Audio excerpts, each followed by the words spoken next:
Tasting like a boss. I have Dustin Henderson here. Oh, how you doing, baby? Oh, you gonna show him the big dumb tongue? No? No? He's like, don't use me as a prop. Don't make him see my dumb tongue. Okay. All right. Well, this is going to be the second in the single origin coffee by Bones that I've been doing. So this is the second in the series, if you will, and it is Ethiopia. Ethiopia. Again, like the cover here. Got the goats on the side here, eating the coffee fruit. And yeah, kind of cool. Now, Ethiopian coffee. I do have some exposure to Ethiopian coffee because I was told it's one of the best beans to use for pour over method. And the reality is I'm just not a big fan of the pour over method. It's not my thing. It tastes too much like tea. And unfortunately, and this might have hurt my liking of the pour over method, is that Ethiopian coffee has with it berries, citrus, and floral notes naturally, okay? So this one here is from the Sidamo Masha Village, roast light. So already, I'm not a big light roast fan. The notes are berries, citrus, and floral, and the process is natural. Okay, so we just did Sumatra. In Sumatra, its processing was wet hold. We talked about wet hold and how by necessity in Indonesia, why you have to use wet hold is because it's cloudy almost all the time. The humidity is massively high, so it's extremely difficult to dry the coffee completely without doing as much as you can, then removing the parchment and drying it again. That's why it's called wet hold, because you have the wet drying that goes on before you remove the parchment aspect. You've already processed it, dried it, then the parchment, then you dry it again. Now, Ethiopia has its own type of processing, and that it's called the natural or dry processing. Again, like Sumatra, out of necessity. Ethiopia, not a lot of water, right? Not a lot of resources for the water. So what they do is they do drying. Now, the drying method takes a lot longer because they don't remove the fruit. They don't remove the berry. So they take it out and they dry it with the berry, the fruit, and the cocoa bean, the coffee bean at the same time. And so what you have to do is you put it out in the sun. They have an abundance of heat, an abundance of dryness, but you can't just let them sit there. So you're constantly raking them to make sure they're not bruising and everything else. It takes 3 to 6 weeks. Ecologically, very friendly, but because of the process of what goes on, it's drying with the fruit encasing it, right? And because, of course, the soil you're working with as well, it couples together for you to get, of course, berries, citrus, and floral notes. Only makes sense because the coffee beans are being dried, encapsulated in the fruit through the entire process before they're processed and then roasted, right? So that's why you have Ethiopian beans tasting this particular way: berries, citrus, and floral. So if you like berries, citrus, and floral, berries and cream. If you like berries, citrus, and floral, you'll probably love Ethiopian coffee. I'm not a big fan, but you know what? I'm going in clear-eyed about it, and we're doing a 4-way review, okay? We're gonna be doing the cold brew for 24 hours, okay? We're gonna be doing it in the drip, keeping it Bones all the way, right? We got it in drip here, and then we're gonna be trying it in espresso. And to make it a 4-way review, we will then try the cold brew coffee again, but having run it through the nitro press, just introducing nitrogen into the cold brew. All right, you seem excited, Dustin. You seem all into it. Okay. Oh, okay. Let's give it a little smell, all right?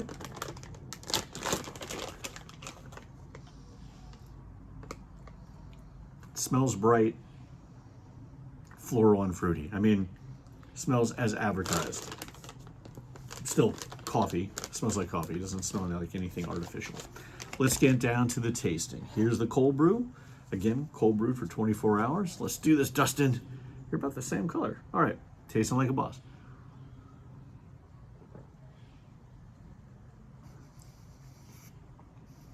It is very light, almost like a tea, but I will say, no offense to my pour-over friends, this is head and shoulders above the pour-overs I get because, I don't know, it just is. I'm just getting more flavor, I guess, because of the cold brew process, it's longer and everything else.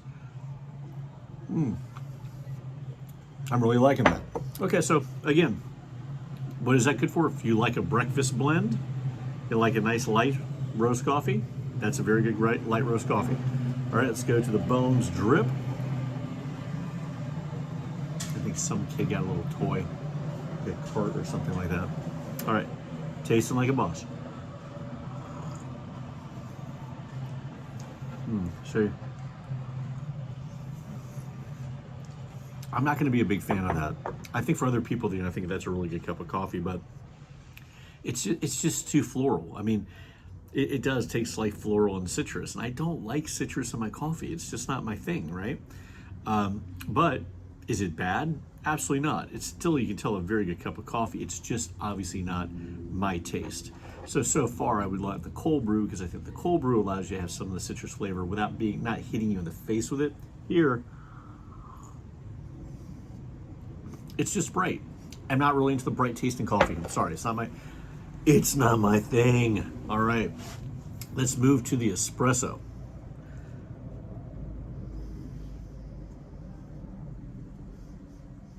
More berry heavy than citrus on the scent. Tasting like a boss. No, don't do that. Oh my God. No. Okay. Guys, that's not knocking Ethiopian coffee or anything, but man, if you want to try something, no. Okay, here, that's about as bad as it gets without you thinking, has this gone bad? Like we've had other ones where it tastes rancid. So this doesn't taste rancid, but it gets close. It's so bright, very sour. That citrus flavor is like really like grapefruit level citrus. And you're like, why are you going for another sip? Because I'm an idiot. Let's go. It's just not. But I mean, hey, if you ever want to know what I'm talking about, right? And you get your Ethiopian coffee, and you just decide to make yourself a small little thing of espresso, you'll get what I'm saying. Does not work in espresso. That is F. So no.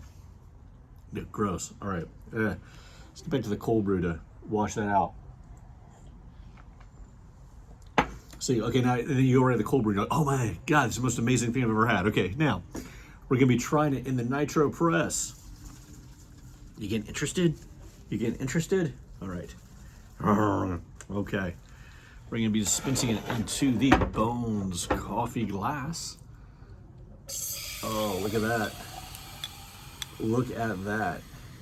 Now I'm actually quite interested to see what the difference is going to be here.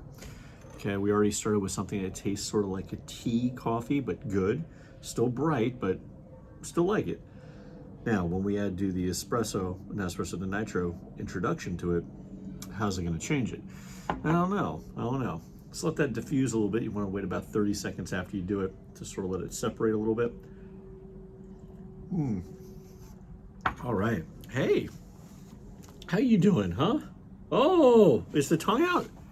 Yay, you got to see the dumb tongue. It was worth the wait. It's not out that bad, though. It's just a little bit. Just a scotch. Just a touch. Okay, all right. I think it is separated enough. Let's go back to the cold brew again. Remind yourselves of that again. It's worth the purchase, especially if you're a cold brew fan. That's great if you want a nice breakfast blend. You'll like it on the drip. Don't do the espresso. Let's try it in the nitro press, tasting like a boss.